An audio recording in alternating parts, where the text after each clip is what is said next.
added into the system, and then we've had a lot of conversations about tax defaulted properties. Now, I'm assuming that since they don't have anything over 120 days, that they most likely will pay their bill, and so maybe some of those things won't happen. But again, it just feels like a strong step to take for somebody that may have made a mistake, or maybe they had a bad month and they couldn't afford it and they're going to catch up on the next one.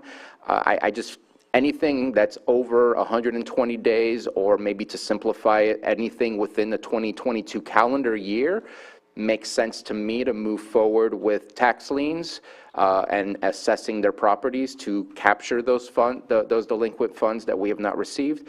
But when I see that there's 0 over 90 days or 0 over 120 days, which I think there's at least 6 or 7 of these in the first iteration in the Anderson Springs area, I just feel like it's taking too quick of a step and too strong of a step, rather than really trying to work with the people that we're providing a service to in order to get them to get their bills paid. So that's kind of what I wanted to bring up. Is I appreciate the level of detail that you've provided us. Maybe too much detail. 70 pages plus on that report. Well, I feel like names is an unnecessary part, and maybe just customer ID number within a certain jurisdiction would be more appropriate, rather than possibly embarrassing people, because this is very public. But when I see the over 60 days and the 0 on the others, I feel like we have some ability to give them a chance to make right, rather than automatically go through a very strong arm process of assessing their properties. So I don't know how that goes with the rest of the board. I just wanted to bring up the discussion.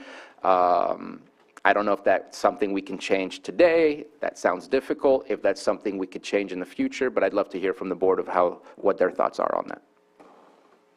Yeah, I agree. The 60-day, over 60-day and under 90-day is just, it's unfair. And so I'm wondering if you do have thoughts about so we do this annually in the summer. Correct. Correct. And if we just focus on the previous calendar year, it will give that 6-month window buffer for people to get whole. Or I think shifting midstream this cycle would be rather challenging, but I can certainly appreciate the board's consideration of how that comes off and how that appears. If you do look through those 70 pages of all sewer, if you scroll down to like Lake San Juan, you'll probably notice, however, that most of them don't have anything. They're 0 balance for over 60. Most of them are over 90, over 120. So the majority of the delinquent accounts are not within that first 60-day window, but I do appreciate that it does seem heavy-handed potentially, and could come across that way to our customers, and certainly willing to explore lengthening that out, stretching out, making it 120, or making it the prior fiscal or prior calendar year. There's a lot of moving parts involved with this. It's not just our department; it involves the assessor, the auditor controller's office. So when the list is generated, we generated the list, like I mentioned earlier. We will continue to update that list up until 5 days prior to when it has to go to the tax collector's office. So 5 days prior to when it goes to the tax collector's office, we generate that list one last time, and we run that by to the auditor and controller. And so her office has to review and approve sending all those pieces forward. So like I said, lots of moving parts, lots of different departments involved, so I think changing it this year would be challenging, but certainly open to changing and adjusting and lengthening that timeline for future cycles. Supervisor Green? Yeah, appreciate the comments, but yeah, I'm looking at the water code, and this is like once a year we get to do this, so you take the snapshot in time and do the best. It's a little unclear whether we can, I assume we could internally create some metrics, so whether it's an age-out list or just a fixed dollar amount, whether it's 120 days, if it's under $1,000 or whatever, we wouldn't necessarily go to the lien. But to your point, yeah, we're kind of midstream right now, so I think we have to do the process as it exists right now, and maybe bring back an item later after we get all the liens assessed this year to create that threshold. But we don't have one right now, so with proceeding with what we got as presented. Okay. Just one last question. Sure, go ahead. The headers on the report, and I'm guessing this is just an automated report based on the software that you're using. It doesn't make sense necessarily for a bill that you receive every 60 days. That's why it says 0 for the 60 or under, but then it's all filled in the 90 because it's only differences of 30 days after that. It goes 60, 90, 120. But if you receive a bill every 60 days and there's no reminder in between, and you happen to have missed one but you don't know, just wondering if it's possible to change the date range within those columns, because the date ranges don't match the actual bill statements. I'm not certain if it's possible to change the date rates. That, like you indicated, that's generated from our billing software. Yeah. Which is sometimes rather cumbersome to get custom reports out of. Has a lot of power, but sometimes you're limited in what you can pull out of it. Yeah, because it But almost... yeah, that 90 days is an odd one. If you're past 60, but you're not past 120 yet, I think that's where it's going to fall. Yeah, because I'm seeing some that are filled on the over 60, then there's 0 on over 90s, and it's like, oh, Yeah. well, they paid the middle bill. Yeah. And that's not the case. And the reasoning behind that is because about half of the districts are on odd months and half are on even months. Yeah. So we run on a 2-month billing cycle, and we stagger the billing. Yeah, if there's a solution that feels more comfortable and fair coming in the future, I'm okay with moving forward. It's the first time this has been brought up, but I think that if we are looking at, as of July 1st or whenever it is that we bring this to the Board of Supervisors, that we're looking at the previous calendar year. That way, we've delayed your collection of these delinquent fees by 6 months, but we didn't eliminate the collection of those fees. It's just delayed, and then afterwards, it'll keep moving forward, and there's no more delay. So it's a one-time 6-month delay, and I think that's fair that if you haven't paid your bill through 2022, you've had ample chance, you've had 6 months, 7 months to catch up. At that point, trying to go through the more strong-arm approach of assessment is I think, the appropriate way to move forward. So I'm okay with moving forward if that's something that there's consensus from the board for you to come back with, I don't know, a resolution or an ordinance to change that in our code. That would be better. Okay. Okay, so we've got some members from the public. If you want to come on up to the podium here, you can state your name and you will have 3 minutes. Hi, my name is Antoinette Ferris. I'm here to oppose a bill. Article I, Section 10, Clause 1 of the United States Constitution states that the contract clause, when people start utility services, they enter into a contract. It's not the parcel who enters into the contract, it's the person. So I don't believe that my grandfather, who's been deceased for 13 years, it should go on to his property tax. I believe that the utility company should have took reasonable effort to find out who the responsible party was. We had squatters in there, and I've been trying to resolve the issues. It's actually been red tagged for over a year now. So they've already put $4,000 on our property taxes, and they're continuing when they're not providing a service to us. There is no toilet. It's red tagged. It's unoccupied. And the contract clause prohibits state governments from specifically legislating to interfere with private contract rights. Given that my grandfather is deceased, I don't believe that the property should be responsible for that, since he's been deceased for 13 years. And the utility company has been notified on several separate occasions, and they did nothing. And even when the Department of Environmental Health and Safety came and red tagged the property, we asked the sewer company to come out, and they refused. Who refused?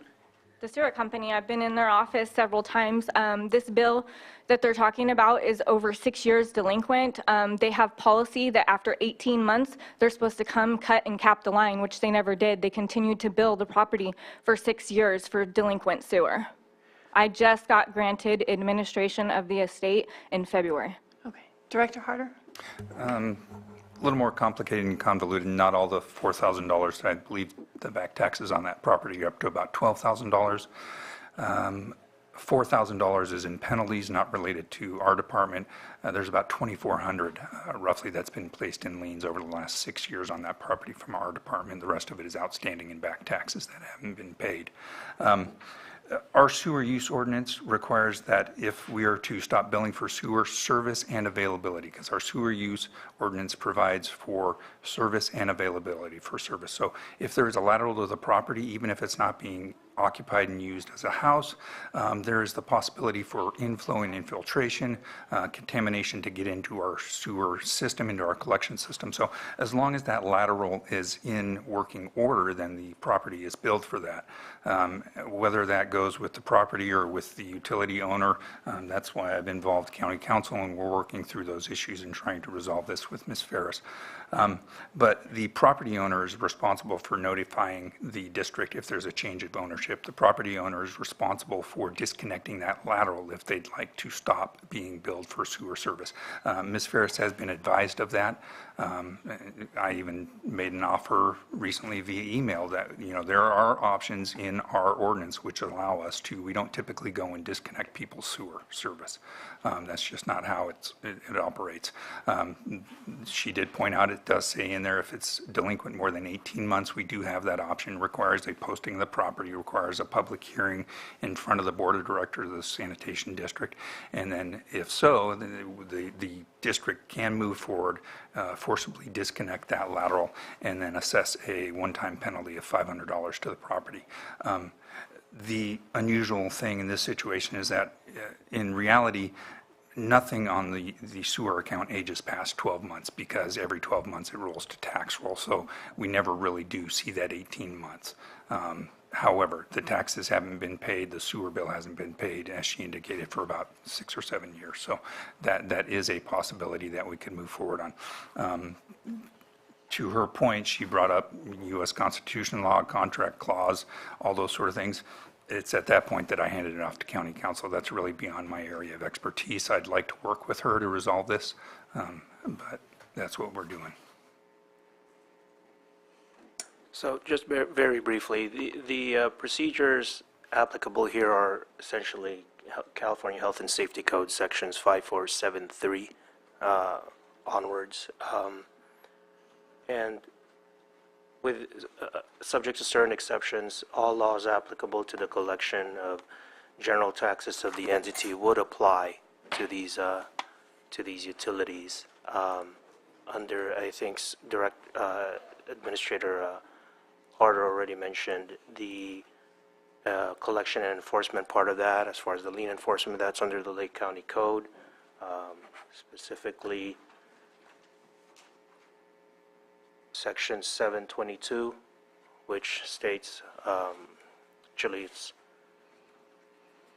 722 of Appendix A, the Lake County Code, wherein delinquent charges shall be collected at the same time and in the same manner as general county taxes. And it's cited on the resolution too, as far as the sections 5470 onwards of the Health and Safety Code, that with certain exceptions, the amount of the charge shall also constitute a lien against the plot or parcel of land against which the charge has been imposed as of noon on the first Monday in March immediately preceding the date of levy. So these are the procedures that special districts has utilized across all properties that are subject to these delinquent charges, and that would be the response. That's what your board has the discretion. That's why we're here before this hearing, where your board may adopt, revise, change, reduce, or modify any charge or overrule any or all objections at this hearing, and shall make a determination upon each charge as described in said report, taking into consideration that Scott Harder, Mr. Harder has stated that he is a special district. He is willing to work with the property owners on this issue, and under section 5473.2, if your board finds that protest is made by the owners of a majority of separate parcels of property, then your board has that discretion to not adopt the report. Those are the applicable statutory provisions that are in play, essentially, for your board's consideration at this public hearing. What's the address of the property? 7268 Liberty Street, and I have paid back property taxes. I've paid in $4,000 of back property taxes because the county was trying to seize the property.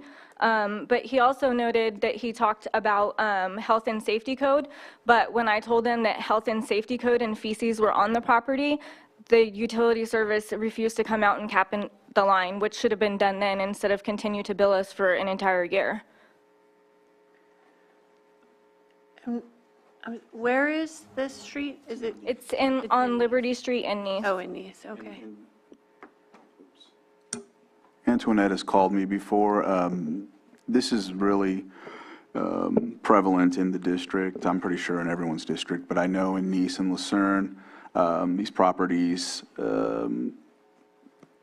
belong to someone who's passed, and then it becomes an issue with whoever inherits it, and then people squat, and it's very difficult to get onto the property or deal with it until someone finally is notified they own it, or whatever the case may be.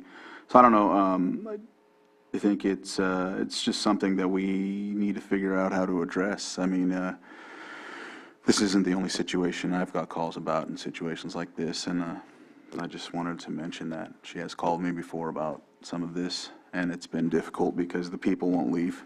Yeah. I evicted them. We hauled out 70,000 pounds of trash, and we resolved the issue, some of the issues with code enforcement, and they still refuse to remove the red tag. We don't even have a toilet at the property. We removed all facilities because it's not being used. All the pipes are cut. It's not attached at all to the sewer system.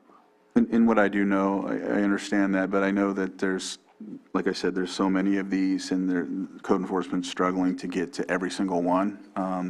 The reason I know is because I get calls about others. So I know that they're doing their best. I know that Special Districts is doing their best as well. It looks like they'll work with you, so I'm hoping that that can carry forward. I would think that they should bear some responsibility in the fact that they didn't try and find out why it was delinquent for so long, and that the owners were deceased, both of them, since 2010 and 2017. Where is their responsibility in finding out if they're going to seize 879 properties in this county? How many of them are subject to the same thing? And when did, if you don't mind me asking, ahead. Madam Chair, when did the family find out who was the rightful owner following the? So the will was tied up. The attorney who did the will, his office burnt to the ground, and he was disbarred here in Lake County. And so we didn't have a copy of the will. It was actually held in an evidence locker to the person who was supposed to be executor of the estate. I recently got a copy of that after 4.5 years. Since it was my grandfather's married wife, we had no legal claim to the property until we could produce that will. And we didn't have it. Okay, I was just wondering. If I may, go ahead. part of our challenge is, we have 30 to 35,000 customer accounts. We cannot ascertain when each one changes ownership. It's the property owner's responsibility to notify us of an ownership change. And then what we do to verify that is we look for the recorded deed. So if there is not a recorded deed indicating property ownership change, we don't change the responsible party on that utility account, because, that's how fraud happens. Someone else comes in and says, oh, I'm living here now, and then they start, taking over and paying the utilities on it. And although if someone wanted to pay my PG&E bill, I guess I wouldn't object. But so that change of ownership within our accounting system is driven by a deed change, a recorded deed change. And I'm not sure when that happened, but I know if it happened, it's only been recently, because the last time I checked, it was still in the grandfather's name. Okay. So I have a It is question. not. Do either of you have a recommendation on how you want to move forward with this? Oh, I mean, he said he'd work with her, so. Okay, so remove it from the list or keep it on the list and work? It's up to. His working with me is wanting to bill me $500 to cap the line. I don't think that we should be responsible for these if the property is red tagged and we're not using the facilities and there are no pipes to use those facilities. They continue to bill the property for 6 years for the same exact thing. And they didn't make any effort to reach anyone. And they actually did receive a copy of a power of attorney for who was supposed to be the responsible party. And I'd been into their office many times with death certificates, giving them information that he was deceased. I think that they should have taken some responsibility to find out who the responsible party was, since they had a power of an attorney.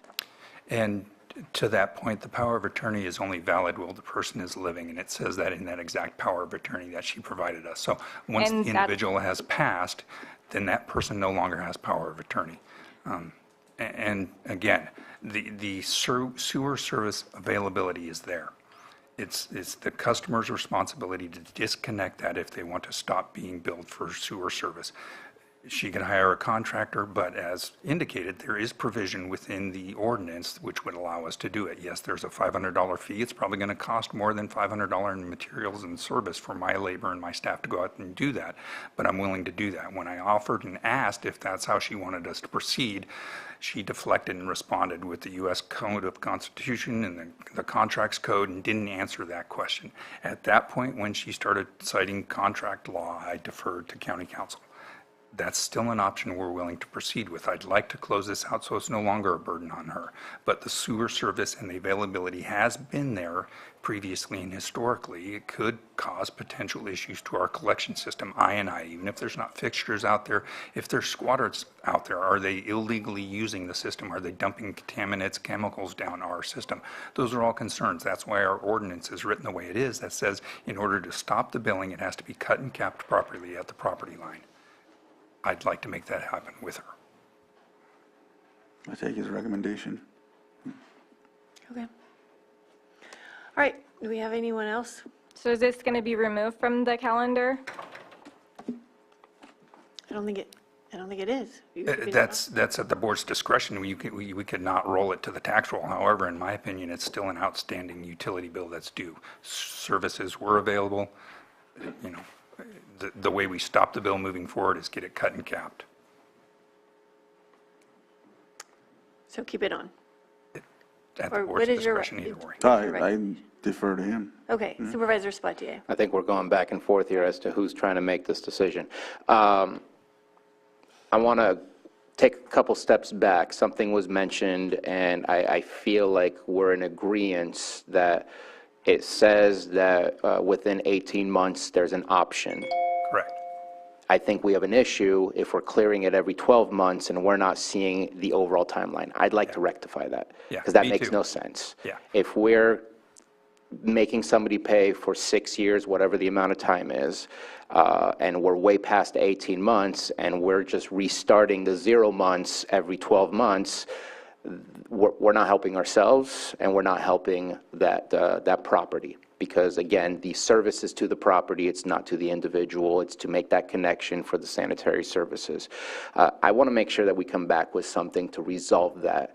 Somehow, either we need to make that be 12 months so that it's easier, that if we're saying you're 12-month overdue, we're going to have to cap it, or figure out a way to track so that we can get to the 18 months and then make that option be available. I don't know what the answer is, but I'd like for something to come back to us to resolve that, because that seems to be a larger issue than just what's here in front of us, which is just the last 12 months. I know from our conversation that none of these will be brought to the assessor's office until, and that date's probably been pushed back because of the us moving it from the 11th to the 25th, but it was somewhere around late August or something like that, that it would go to the assessor's office for the assessments. It's typically mid-August, and our schedule doesn't shift that at all. That's set in state law. So that gives us about 2 to 3 weeks. Correct. And I've got no problem not rolling this over this cycle. If we want to exclude this property, I'm completely fine with that. That'll allow us to work together to try and find resolution. Is it, and I'll let the supervisor for that district to make any further comment. I'm okay whether we pull it or not, but I'm more concerned about ensuring that we don't continue to add more costs, more burdens on a property if it's unnecessary. Just because, as you know, I've worked really hard on the tax default situation. Lucerne, Nice area, the city of Clear Lake has been really impacted. If we can reduce by blocking some of those assessments on those properties for unnecessary burdens, those are all good things. So that to me is my bigger issue, and I'm willing to follow the direction of the supervisor whose district is being discussed. And the administrator stated that he feels it should stay on. I'm good with his recommendation. but if you feel you can work with her and we can remove it, I just don't want to set a precedent for others to come and make an argument for something that the county really doesn't have the onus to do. I mean, our Administrator Harder's right, we can't find out who owns every property. We just have a list of whoever it is, and whoever submits it or gets it in, what's that called, probate, then that's on them, right? That's kind of what you were saying, right? Correct, yeah. You know, we go off the deed, and until, even if there's been a death, until there is a change in the deed or the recorded deed, then we're still billing the prior property owner, yes. Right. Supervisor Green? Yeah, I want to be respectful of our existing process. So definitely I like the idea of working with any property owner that's kind of not in their happy place here, but I'd like to see the charge stay on there and that working out continue as we're being respectful to our process. So I want to acknowledge hearing some difficulties as far as what the county could or should have done. But I think in this particular case, there are also responsibilities that a family has, notwithstanding the difficulties of the will and all that. This is a long history of this. And if we're really going to meet in the middle of the road, I think shared responsibility is a concept that we need to signal here. This is not all on the county. I am interested in bringing the process back, whether it's 12 or 18 months, stuff like that, and also looking for ways to, it may not be the final shoe that drops on this, but having some ability to cull available data, whether it's death notices, probate notices in the newspaper. If we do have properties that are in distress, and we have some early warning of that, even if we don't have all the legal ability to stop doing what we're doing under this process, at least we can identify distressed properties and bring it back to the board with some recommendations about how we can cull that data from what's available, turn to other departments for some help in that regard.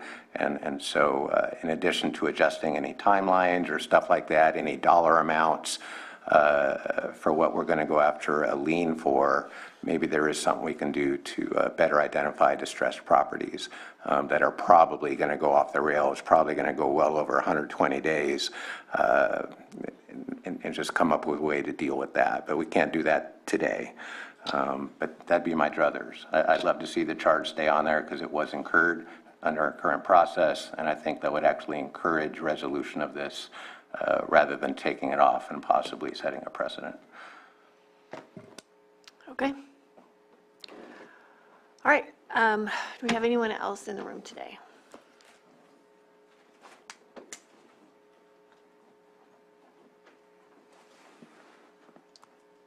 Can you state your name and your property address, please? Thank you. My name is Matthew St. Clair. The property address is 4219 Sunset Avenue, Clear Lake, California.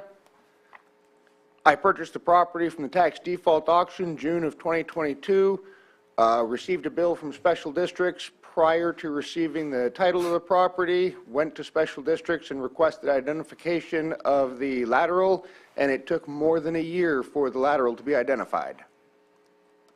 If I could have, 60 days from the time it was marked to cap it, I think that would be reasonable.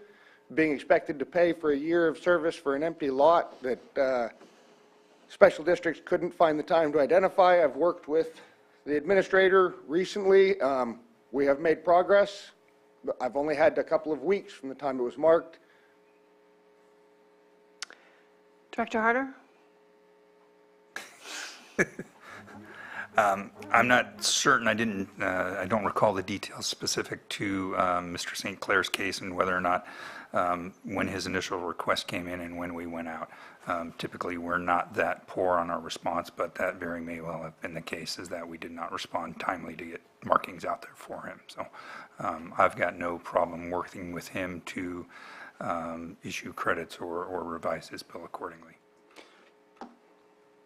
Supervisor Sabatier? Yeah, one question. The question we have here is pull or not.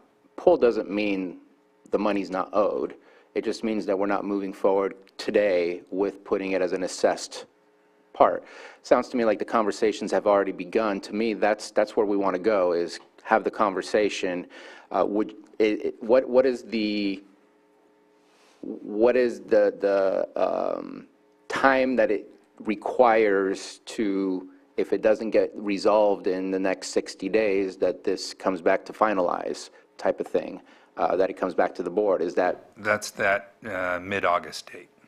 So 5 days before that mid-August date, basically anyone who's delinquent still at that time will be, that list will be generated. It essentially is finalized at that point in time, sent over to the auditor controller, reviews it for accuracy and completeness, then forwards that on to the tax collector's office, who then puts those liens on. So up until that point in time, issues can be resolved and worked out.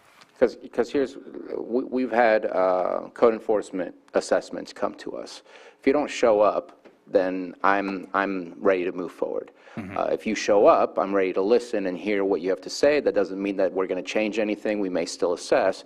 But the fact that you didn't just meet these people here today tells me that there's good conversation. You're mentioning that there's potential options on the table. Sorry. I'll be brief.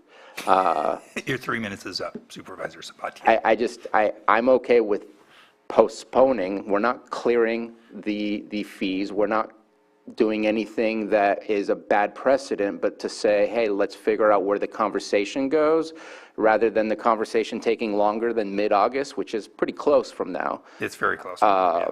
And then having the property assessed for more and being burdened for more. If it's possible to postpone the two individuals that are in the room, I think everybody should have the ability to, and there's lots of people on this list. If everybody comes to your office, I think that's because we're looking for a solution, and most likely you are getting phone calls, most likely you have other conversations. I'm okay with postponing, not clearing, and not pulling the name off, because again, that timeline is very close. Had we done it on July 11th, I'd say you have a full month to do it. But unfortunately, we didn't have the right individuals on these seats to make that decision, giving now these individuals less time based on this. Again, But don't we have to do it in mid-August? Didn't you say it was legislated to do it that way? It's, yeah, state law. That's when it moves Yeah, so forward. we That's when the tax can't collector places postpone it. So we can't postpone But you beyond that do have a date. couple of weeks. But we've got time To work off with the them. books to work with them Yeah. to resolve. Exactly. Even if the board takes action to move forward today, adopting the resolutions to place all properties, which at the time are 60 days or more delinquent. We're not placing the list that was on the agenda today, because that's, as you noted, it's in flux. For example, when the list was first generated for the July 11th meeting, between that time and when staff generated the list, which is now on today's agenda, of the delinquent sewer accounts, we received over 120,000 in payments. So, they're already making themselves not delinquent. That will continue to happen right up to that last date when we can possibly accept payments. Even if the board moves forward to adopt the resolutions today, we'll still continue to receive payments, take people off the delinquent lists. We can still continue to work with both of the property owners here. Okay. Thank you. All right, thank you. Do we have anyone else in the room? Do we have anyone else in Zoom? Sure, you can come back up. Is this for the water as well? Is Nice Mutual specifically, or no? No, Okay. not our water district. Just real quickly, I wanted to verify August 10th, is that the state cutoff date, I believe? That sounds correct, but I hesitate to state that with I any think that's certainty. what I saw on the water code site, yeah. Okay. Okay, closing public comment and bringing it back to the board.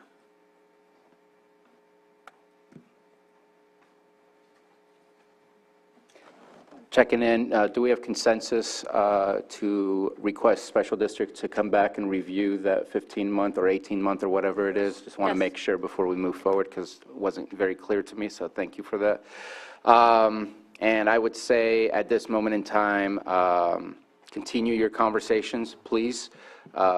I'm certain there are options. Whether those options are palatable to the property owner or not is from the perspective of the property owner, but I'm certain that we're looking at all potential options.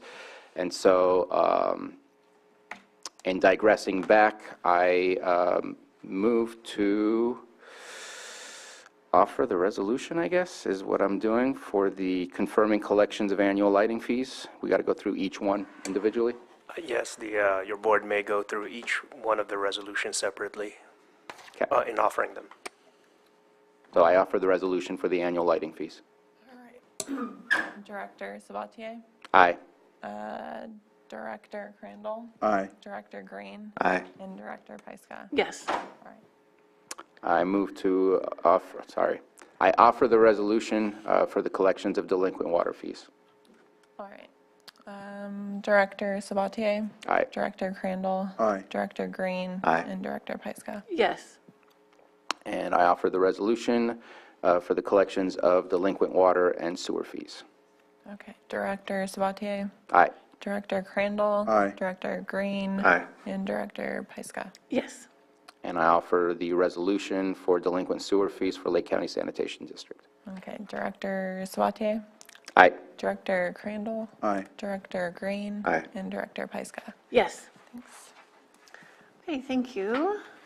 Thank you, and I'll work on bringing back some potential revisions for that 15 or 18 months in the ordinance and see what we can do to kind of make that less Great. vexing. As well as the consensus was as well for the timeline of the, 18 months. The delinquency before we consider rolling. yeah. Oh, and as long as we're doing consensus, this is, maybe we could also consider just fixed dollar amounts, even if they go over 120, not seeing consensus fit. No, at that point, if you owe $50 from 2 years ago, it's still, how are we going to collect it? Well, there's also things like bad debt. If we're going to incur more costs collecting it or putting liens on, then we're actually going to get bang for the buck. Coming up with a set dollar amount, $1,000 or less, if we just put it off as bad debt, would be something to at least look at, and we can reject it at that time. But it'd be interesting to look at that. And I say no to that consensus. That is something you can bring on your own, though. Okay, 6.7, 11:30 a.m., public Director hearing. Harder. Consideration of ordinance amending Chapter 5 of Lake County Code and adopting by reference appendixes C and J of the 2022 California Building Code, Part 2 of the California Code of Regulations, Title 24. And we have Community Development Director Turner. Welcome. Thank you. Mireya Turner, Community Development Director. I also have our Chief Building Official, Bill Collins, to answer the techie questions that you might have. The item you have before you today is a draft ordinance adding appendices C and J to the building code updates that the board did this past March. Building code updates are done on a regular basis, about every 3 years, and we use these new codes as our standards when we're evaluating development. We inadvertently omitted C and J from this update, and so we're bringing them to you today to just sort of close that gap.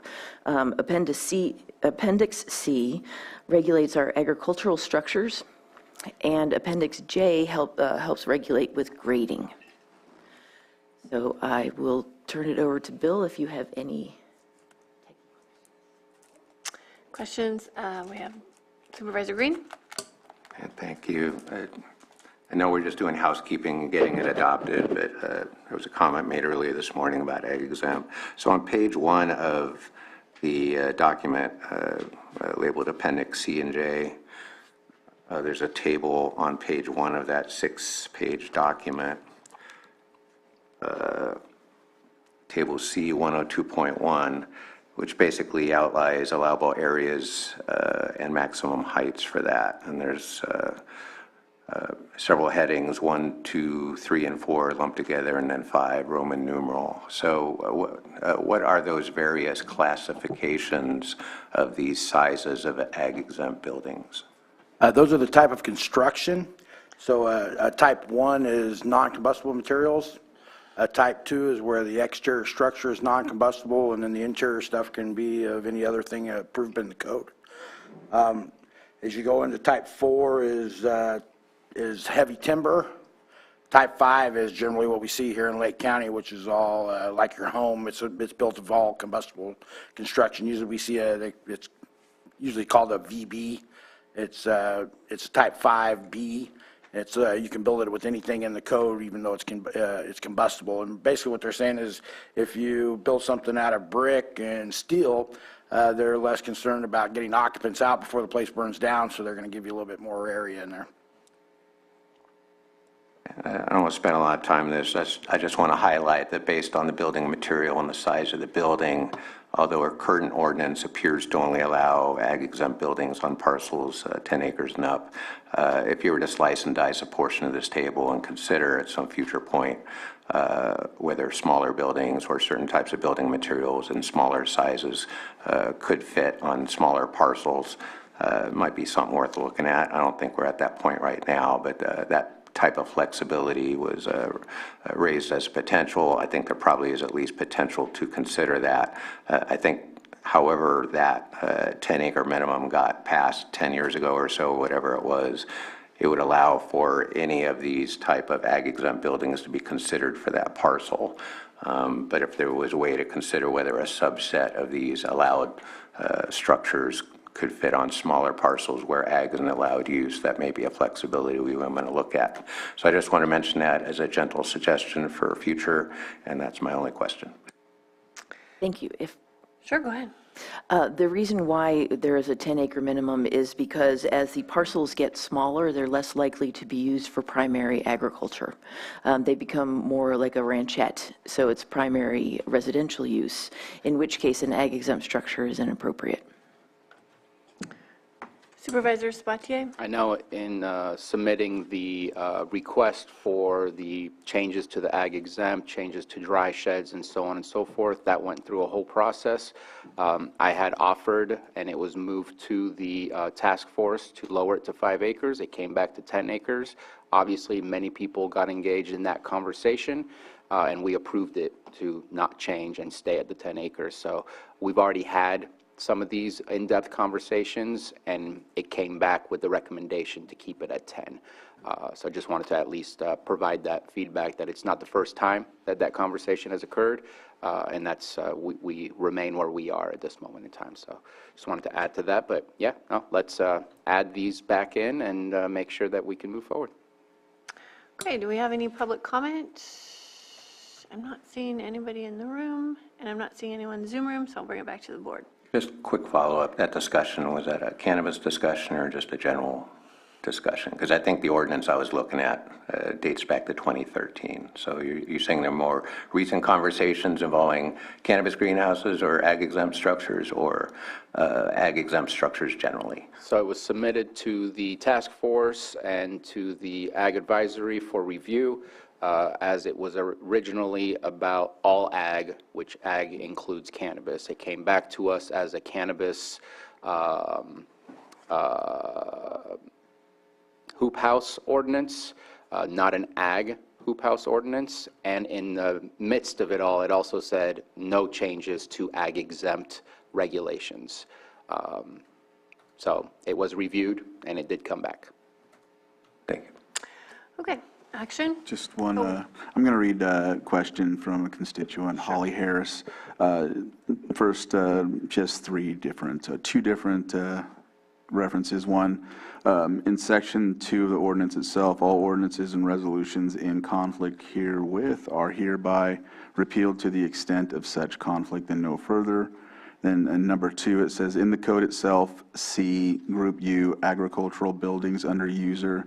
And the note is about this appendix, agricultural buildings are given special consideration in Appendix C. Often such buildings have unique uses and structural needs where an agriculture building is surrounded by 60 feet of open area on all sides. Size limits are waived. Automatic sprinkler protection may be required. The question is, does that mean that if a hoop house is surrounded by 60 feet on all sides, it could actually be 300 by 400 feet? Which would be against the fire department's limit of 150 feet in the hoop house ordinance per the statement in section 2 of the ordinance? Long question. Just wanted to make sure I read it. Well, I think that the ordinance that we passed before was a building, an ag exempt. We were allowing them to get an ag exempt for a hoop house without coming and getting a building permit. And we set out some guidelines of this would be the max we would allow on size.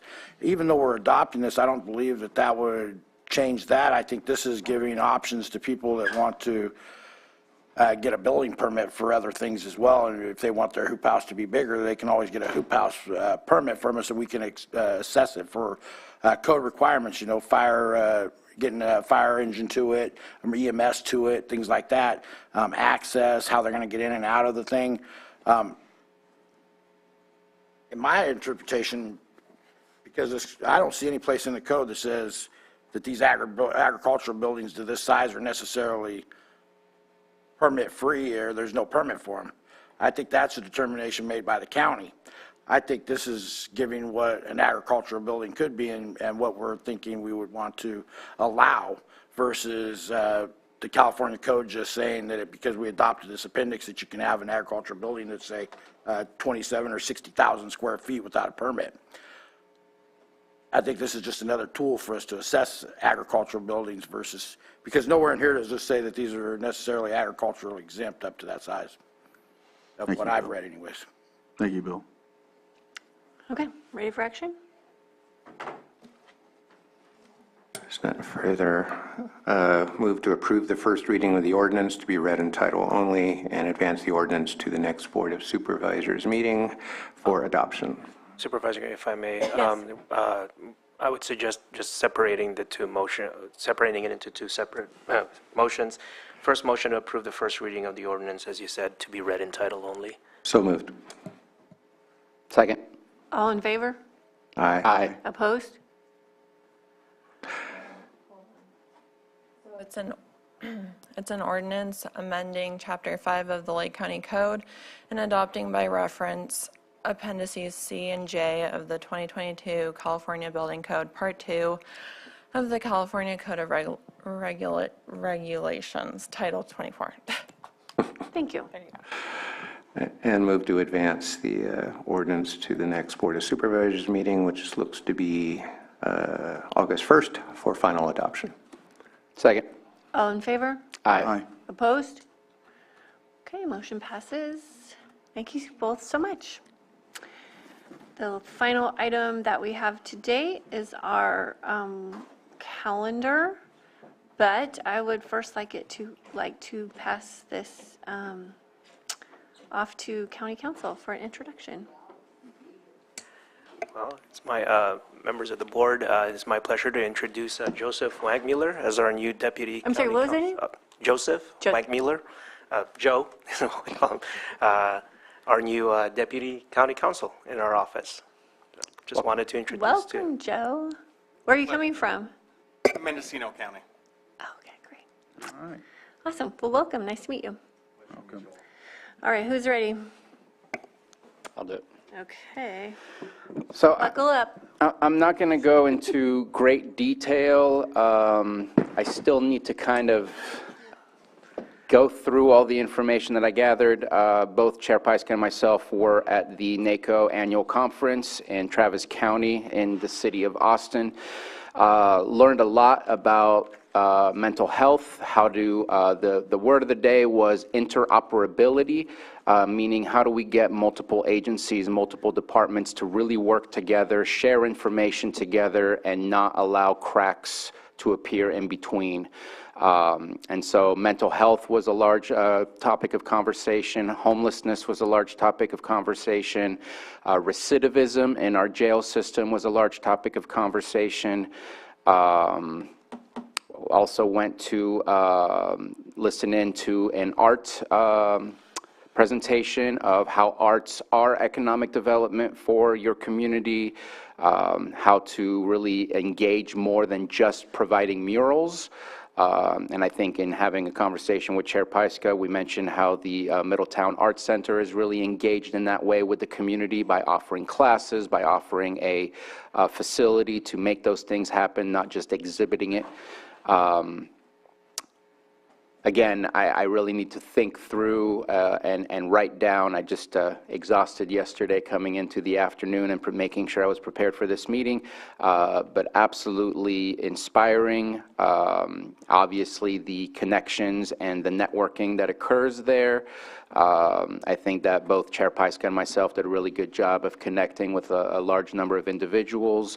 Got to go through all the business cards and all the connections, but I learned a lot, and while the statement of we can do better sounds like we're not doing good, I think our staff does a great job with what we are asking them to do, but I think we need to look at greater options and greater opportunities to really get the maximum amount potential out of in our community. So I'm going to be brief on that, because I want to make sure also that what I talk about is not in a Brown Act violation in the sense of really discussing policy, because that's a lot of what we saw and discussed during those conferences. And so maybe some of these will trickle in as agenda items for us to really discuss and dive into deeper detail. As far as tomorrow, I'm going to be joining the fire chiefs meeting.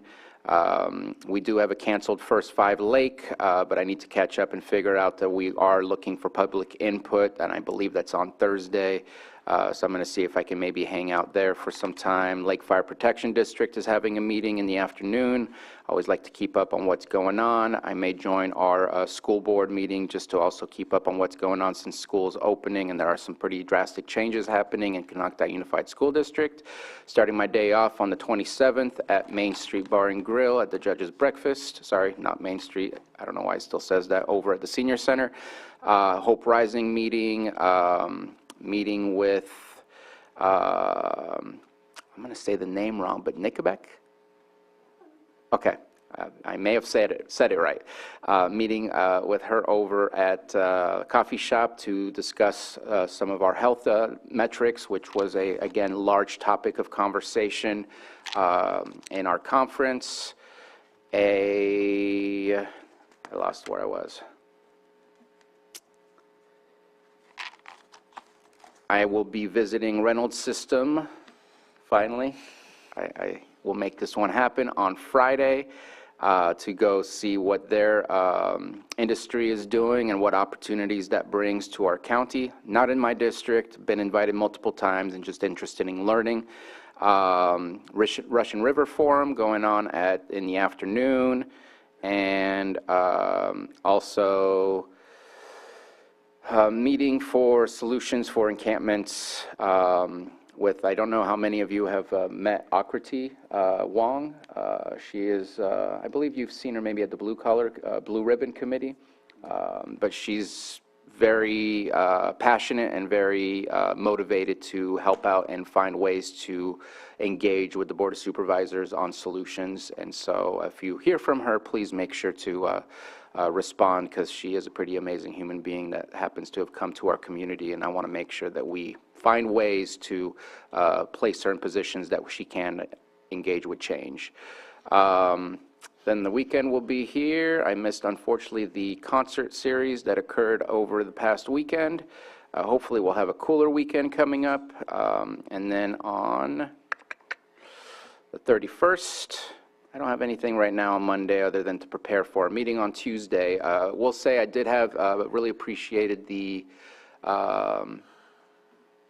invitation from Lake County Chamber of Commerce. I got to speak to some of their membership about some of the stuff that the board did. Didn't want to just specifically speak about District 2. I feel like that can be done by the city of Clear Lake, but really wanted to share what we're doing with economic development, economic mobility, what projects and programs are being discussed and rolled out. We just got our economic development strategic plan kind of discussed, or the plan rolled out on the last Tuesday.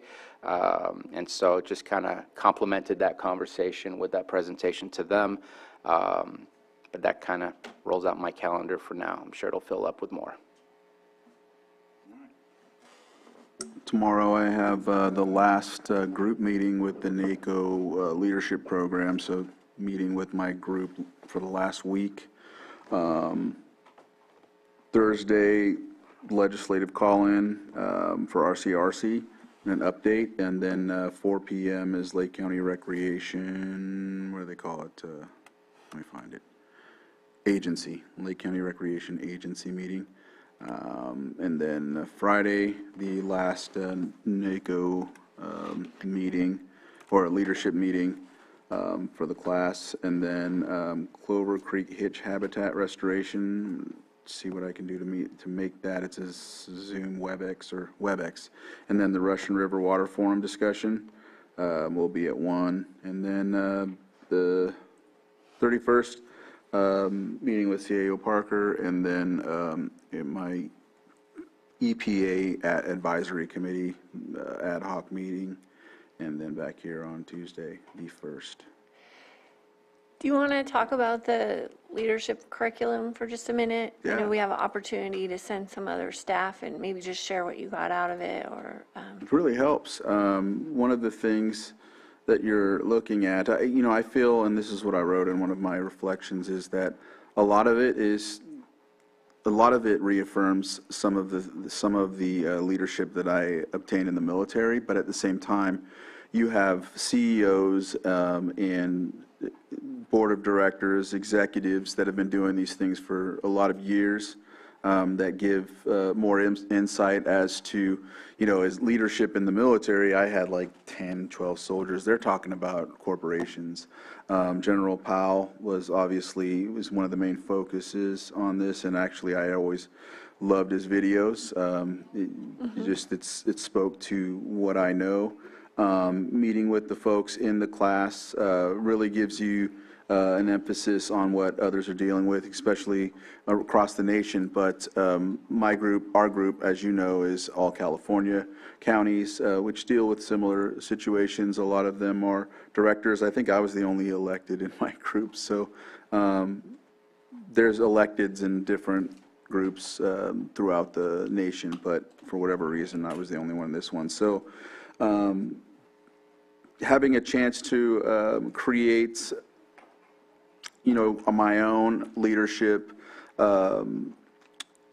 not just fine-tuning it, but also putting together something that I can think of each time, work on something from here forward. You have that skeleton you go back to, whereas before, kind of did, but at the same time, it's on the fly. But with this, it kind of told you, like, yeah, you have these qualities, list them out and remember them, so that you basically have like a, what was it, swear-in, what is it called? your motto? Yeah, motto. Yeah, your own personal motto from here forward to work on. And so yeah, that's a So good would you program. recommend it to others? Yes, definitely, yeah. Okay. Supervisor Green? Yeah, this will be really short and sweet. Be leaving tomorrow, drive down to Sacramento. I have my last installment of a new Supervisors Institute put on by CSAC on Thursday and Friday. I do expect to run into some CSAC Finance Corporation people down there, including Mr. Turner from the Cannabis Authority.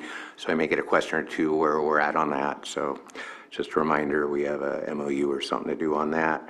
And I may just take the opportunity to extend a long weekend out of that. I hear 3-day weekends are all the rage now.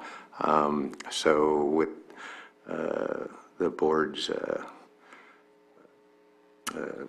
if the board will indulge me, I think the August 1st meeting, I'll probably take off for a little personal time. But I'll be in county probably Monday afternoon or something like that. But CSAC for the rest of this week, and then I'll probably take a day or two next week. But I should be back in the office August 2nd to start cleaning up some items for the August 8th meeting. Well, we have a special meeting next week, and we have interviews next week. Yeah. So we're going to need you here on August 1st for those interviews, correct? It's August 3rd. Oh, but I thought we were doing some of them on the 1st and some of them on the 3rd. So we've been waiting a long time for everybody to be here. Is there a way that you can postpone your trip so that we can What get that interview are we worked doing in? on the first? Well, we have Public the defender. public defender interviews that we've been talking I about. thought we did a special on that. We have a number of applicants that we decided to interview last week, and we are going to interview all of them, and we're going to do some of them on Tuesday and the others at the special meeting. On the 3rd, as discussed in closed session last week. All right. I'll make it work. That's it. Okay. Before we left for Texas, our CAO Parker and Matthew and I and Stephen had an opportunity to chat with our Governor's Office of External Affairs, go over some of the things that, some of the needs that we have, and we did talk with them about staffing for Cal OES and CDAA, so make sure that once our package has been approved, which it has today, that there is enough staff to do that. That's been a concern of ours, is who's going to be handling that program now that there's been retirements. We did also bring up the issues with Lake Pillsbury. Gave them a brief overview, and I invited them to reach out to the two of you, and I'm hoping that you can have a meeting to drill down into that further, so the governor's office is fully aware of what we've been working on. Thank you. And then, I learned so much. It's going to take a week to process everything. We did attend a few workshops and seminars together, but we also did a lot of work separately.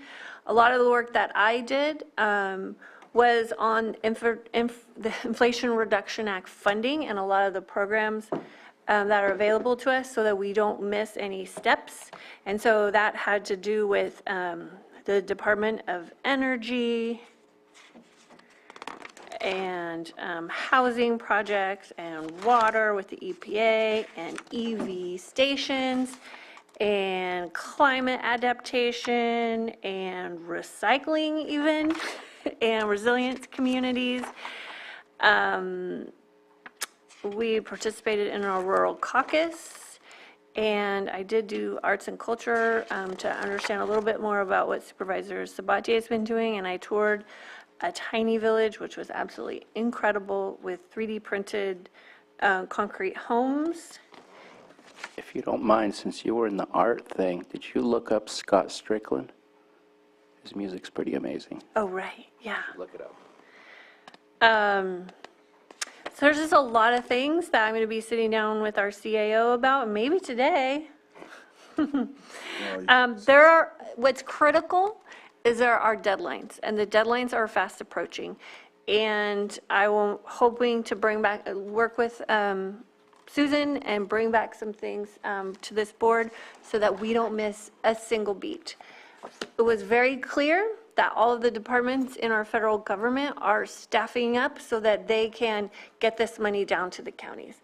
There's a lot of money. It's never been done before. It'll never be done again. And we can't miss any of it. So that's what I'm going to be working on going forward. Tomorrow, I have a agenda review in the morning. We're doing our APGB kickoff follow-up meeting, and that again is with the grant that we have gotten through Risk Reduction Authority. I have NCO governing board meeting, my first one since I've been appointed now. And Thursday, if I can, I'm going to sit in on the Redwood Regional Rise meeting, but I do have a few other things I've got to do. And then we've got our Community Resilience Center Planning Grant meeting and the Regional Agency JPA, where I will be a person. I'll be in Zoom. Third time in a row, sorry. It's okay. And our staff will be presenting and also joining me. And Friday morning, Tree Mortality Task Force, Benefit Zone Assessment Update. On Saturday, the Buckingham Annual HOA meeting is happening. I will not be able to attend, so I'm going to be getting updates from our staff to send to the HOA president so that he can share what's been going on, up to date. And then I'll be at the Italian Village for dinner. Hopefully Ben Rinkelman's coming with me. It sounds like he might. Saturday night. Sunday, I have a memorial service for Bob Norris at Adams Springs. And then Monday, am I meeting with CAO Parker and getting caught up on things? So that is it for open session. We do have one more closed session item, which I think we can just handle probably right now if Director Ewing is available. And yeah, I'll read it again. It's 8.2, Conference with Real Property Negotiators pursuant to Government Code Section 54956.8, Property APN 013-05604, 16540, State Highway 175, Cobb, California, negotiating parties. A, County Negotiator Lars Ewing, Susan Parker, Stephen Carter, and Robert Bardenega. Bardenega, that's right, under negotiation price and terms of payment. And so thank you for joining us, and we will now move into closed session. He's on his way.